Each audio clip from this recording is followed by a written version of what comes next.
Texas is inundated with so many creative and talented people, and I'm in Dallas today to introduce you to another creative designer, Tracy Bell with Just Reality Belts. Tell me about yourself. I grew up in Texas, but I spent 17 years in Montreal, Canada, after I went to university in Montreal, and I stayed for 17 years. And I finally brought my Canadian husband home. It's been 11 years. So my two younger children were born in Dallas, and my oldest son is a dual citizen because he was born in Canada. So we're happy to be back, and I think I've made a Texan out of them already. Good. I studied art history, and I like art, but I was really drawn to mosaic and broken tile mosaic for a variety of reasons. It's actually inspired by a Dallas artist. His name is Robert Bellamy, and I wrote about him in my book because I saw an article about him in Metropolitan Home magazine many years ago. And he has a beautiful garden, and he had all these people who worked for him in the landscape business, but when he didn't have work for them, he needed to put them to work and keep them busy. So he had them start making mosaic with him in his garden, and it's quite spectacular. And there was an article in this national magazine, Metropolitan Home, and I read it and I thought, I could do that. That is really cool. I'm very tactile. I wanted to be a ceramicist at one point, took, pottery wheel and everything, but I was really bad at it. I was a failed ceramicist. So I decided I'm going to take that stuff and find some cool stuff and break it all up. And I'm going to do broken tile mosaic. It's the first mosaic piece I ever made. After I read that article, I decided I needed to make a table, and I wanted something big because I'm always like that. I wanted to throw big pots and make big things, and that's that same go big or go home. Yeah. So this is my very first piece ever, and I have an adorable photograph of my son, who's 22 years old now, making this with me in our driveway in Montreal when he was about 2.5 or 3 years old. And we literally broke dishes and plates, and I decided to leave a couple of elements whole and to make it just look like it was kind of found. So I love that part of mosaic, is that there's a lot of memories in it, and I've created a lot of work for other people based on their own family memories. How did you get started in all of this? My sister's dear friend, who's the president of Neiman Marcus, Karen Katz, she's the president and CEO of Neiman's, and I've known her since I'm a child, and when I had made about 18 or 20 of these belt buckles, I called Karen, and I said, Karen, I'm thinking about doing this mosaic belt thing.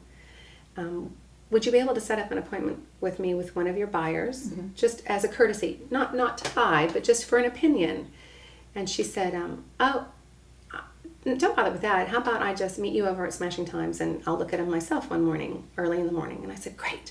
So I got my display all together. I thought I'd make a nice presentation to her, and I collected belts from everybody I knew and tried to make sure that I made a nice display. And she walked in and she said, okay, I see this every day, and some people, if you didn't have a product, I'd tell you, but you do, but this is what you need to do.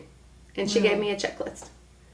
And she said, you need a good name, you need a hang tag, you need belt straps, you need a sticker, you have 18 belts here, you need to narrow your line, you could have 6 in 3 different colors, but you can't have 18. She gave me my checklist. And it was on February the 1st, and she said, and what you need to do is take this to about the 6 best stores in the Dallas area, show them, see if you can get some orders before spring begins, like really soon, and then you'll see what people like, and then if you want me to help you find a showroom and some reps for you, I will help you. And I called her in a month, and I said, I've done everything you said, and I've sold my buck. I walked into 6 stores, and I sold to 6 stores. Wow. And she said, okay.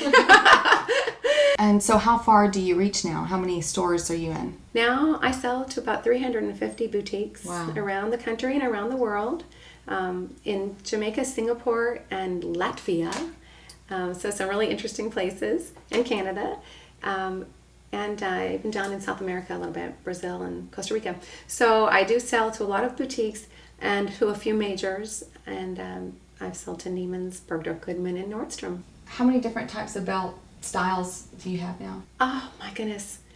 I think I want to say about 36 styles, and then they each come in multiple colors.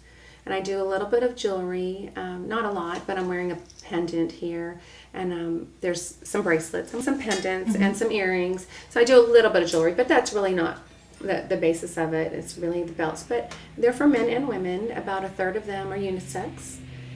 Some men might wear a pink heart buckle, but typically the stores that I sell to for men are buying pretty, turquoises and browns and blacks and some more neutrals.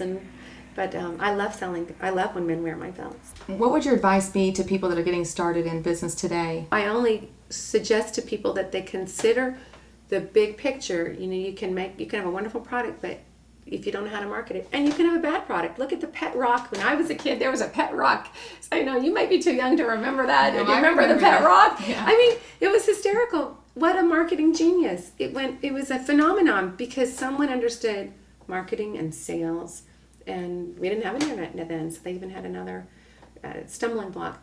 But that's my advice is to women or to anyone starting a business is you have to find a means to sell that product.